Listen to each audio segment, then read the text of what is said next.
Quelle est ma stratégie d'investissement globale? Bourse, PEA, livret bancaire, compte titre, assurance vie. Aujourd'hui, je vais vous dévoiler ma stratégie d'investissement et vous pourrez vous en inspirer. Vous êtes peut-être déjà demandé combien d'argent investir en bourse, pourquoi détenir une assurance vie, comment utiliser le fonds euro, le compte titre, le PEA. Aujourd'hui, je vais vous montrer comment moi, je réponds à ces questions avec ma stratégie d'investissement. À mes 18 ans, je me suis retrouvé avec mon compte bancaire et avec des investissements en bourse que mes parents avaient effectués pour moi et je les en remercie sincèrement. Mais je me suis rendu compte que ces investissements et ces placements dans des livrets bancaires n'étaient pas du tout adaptés à mon profil. Et puis, il y avait beaucoup de frais. Comme je vous ai dit, c'était dans une banque classique et donc qui avait réellement grignoté ma performance. Et j'ai alors décidé de me former et d'apprendre les rouages de l'épargne et de l'investissement en bourse. Et j'ai radicalement changé tous mes investissements parce que j'ai compris que mes investissements à mes 18 ans n'étaient pas du tout optimisés, mal diversifiés et pas du tout adaptés à mon profil. J'ai donc décidé de tout changer.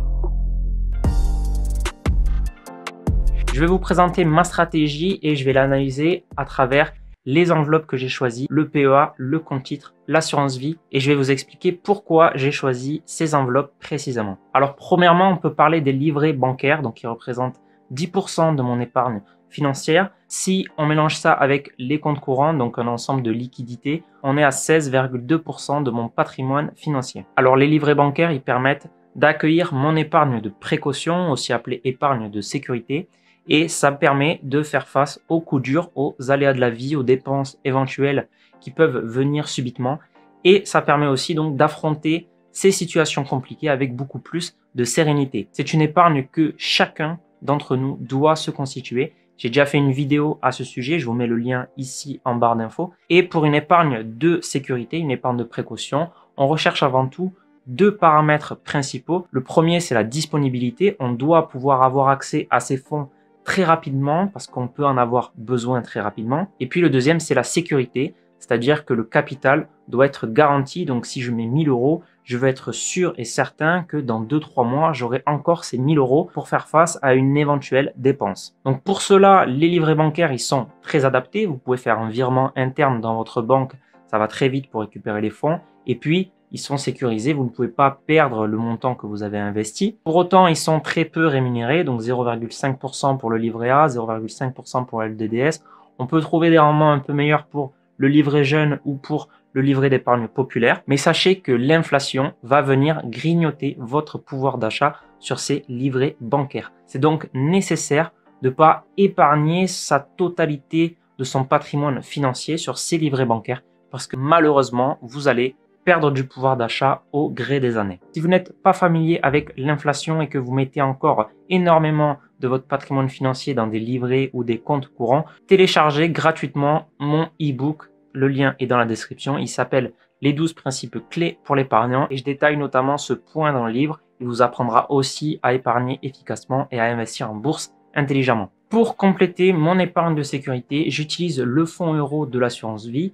Ça représente à peu près 20% de mon patrimoine financier. J'appelle cela des fonds de sécurité qui permettent de compléter donc l'épargne de précaution, mais aussi pour des projets courts et moyen terme. L'avantage du fonds euro sur les livrets bancaires, c'est que vous êtes mieux rémunéré sur vos placements. Donc, vous pouvez facilement obtenir une performance 3 à 4 fois plus importante que sur les livrets bancaires. Ils permettent aussi d'avoir un capital garanti. Vous ne pouvez pas perdre votre argent sur ces placements tout en ayant une épargne très disponible, donc 72 heures au maximum si vous choisissez bien votre assurance vie. On me demande très souvent mon avis sur le fonds euro et pour moi c'est le meilleur placement à capital garanti et disponible. À savoir que j'ai plusieurs assurances vie et que j'utilise du coup plusieurs fonds euro. Dites-moi en commentaire si vous utilisez le fonds euro. Alors maintenant que nous avons parlé d'épargne de sécurité, de fonds de sécurité, nous pouvons à présent parler d'épargne d'objectifs, donc pour des projets plus long terme et pour obtenir des perspectives de performance beaucoup plus importantes, notamment grâce à la bourse, pour réellement développer votre patrimoine, le faire grossir au fur et à mesure des années grâce aux intérêts composés et donc développer votre richesse et pourquoi pas vous créer des revenus passifs. Donc très rapidement, voilà ma répartition épargne de précaution, épargne d'objectif. Donc mon épargne d'objectif représente 58% de mon patrimoine financier, tandis que mon épargne de précaution représente 16% comme on a vu, Et puis mon épargne sécurisante, 26%. Dedans, il y a les fonds euros, mais il y a aussi un peu d'unités de compte et on va en reparler. Alors, pour mon épargne d'objectif, j'utilise principalement 3 enveloppes, le PEA, le compte titre et l'assurance vie avec les unités de compte.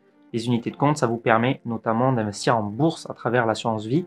Donc, pour rappel, l'assurance vie, il y a le fonds euro et les unités de compte. Alors, le PEA, c'est l'enveloppe que j'utilise le plus pour mon épargne d'objectif. En effet, il est très avantageux fiscalement au bout de 5 ans de détention et à mon sens, c'est l'enveloppe à privilégier pour investir dans les actions en bourse. Donc pour ceux qui me suivent, vous savez que je préconise l'investissement à partir d'ETF, qui est selon moi le meilleur investissement en bourse pour un particulier. Si vous ne connaissez pas les ETF, j'ai déjà réalisé plusieurs vidéos sur ma chaîne, donc je vous conseille d'aller la voir, notamment celle que je vous mets ici en barre d'infos. Et puis j'en parle aussi dans mon ebook, donc n'hésitez pas à le télécharger dans la description. Alors mon PEA représente 42,4% de mon patrimoine financier. Je reviendrai sur le PEA juste ensuite. D'abord, je vais vous présenter les autres enveloppes de mon épargne d'objectif. Alors j'utilise ensuite le compte titre qui représente 9% de mon patrimoine financier. Alors même s'il est beaucoup moins attrayant fiscalement, le compte titre me permet de dynamiser mon investissement en bourse, notamment grâce à des effets de levier et à des placements un peu plus risqués.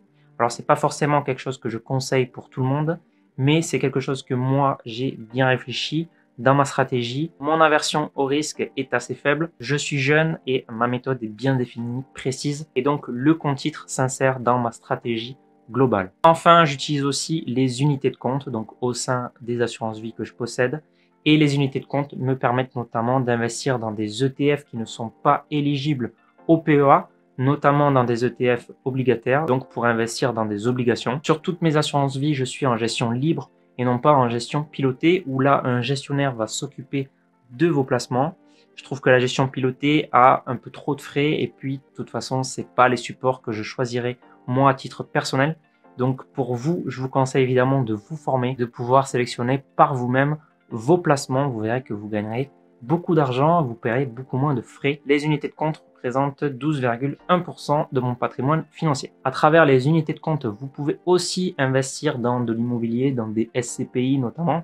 Ce n'est pas quelque chose que moi je pratique parce que je compte investir en nom propre dans l'immobilier, donc je ne veux pas plus m'exposer que ça au marché de l'immobilier, mais sachez que c'est quelque chose qui est faisable. Pour revenir à ma stratégie, sur mon PEA, j'ai déjà présenté la composition de mon PEA et ma performance. Je compte vous représenter mon PEA, la performance qu'il a eu sur toute l'année 2020, en fin d'année ou en début d'année 2021. Dites-moi si ça vous intéresse.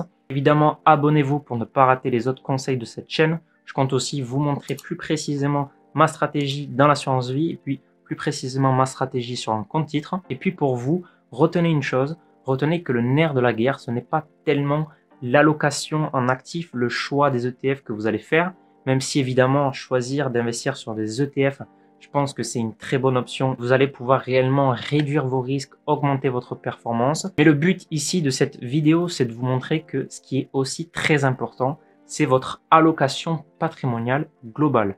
Donc, analysez-vous votre allocation en prenant en compte vraiment tout votre patrimoine financier, que ce soit vos livrets bancaires, vos comptes courants, mais aussi votre épargne d'entreprise si vous en avez, vos PEA, vos comptes titres, vos assurances vie, etc.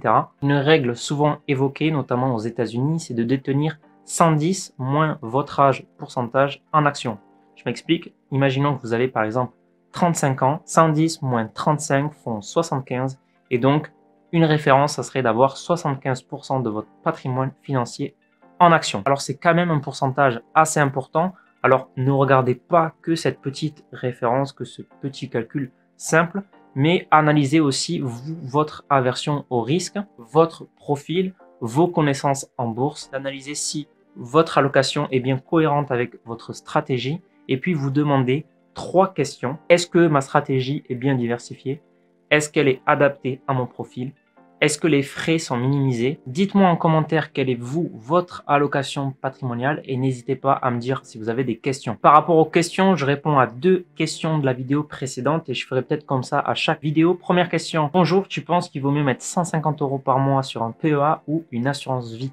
Je pense que dans cette vidéo, tu as pu avoir des éléments de réponse et en fait, tout dépend de toi, ta stratégie. Est-ce que dans l'assurance vie, tu vas placer sur le fonds euros pour des fonds de sécurité? Est-ce que tu vas plutôt investir en actions? Et si tu penses investir en actions, je pense que l'enveloppe à prioriser, c'est le PEA. Deuxième question, j'aimerais savoir s'il est possible d'acheter des fractions d'ETF 1,5 par exemple dans un PEA via Boursorama. Non, il n'est pas possible d'acheter des fractions d'actions ou d'ETF dans un PEA. N'hésitez pas à poser vos questions en commentaire. J'y répondrai certainement soit en commentaire, soit en vidéo. Abonnez-vous pour ne pas rater les autres conseils de cette chaîne. Pour aller plus loin, si vous ne l'avez pas déjà fait, vous pouvez télécharger mon e-book pour apprendre à investir en bourse et à épargner efficacement. J'ai eu de très bons retours sur ce livre, donc n'hésitez pas à me dire ce que vous en avez pensé. Et puis, je vous laisse avec ma vidéo qui va vous donner des techniques pour épargner efficacement et pour mettre vraiment de côté beaucoup d'argent.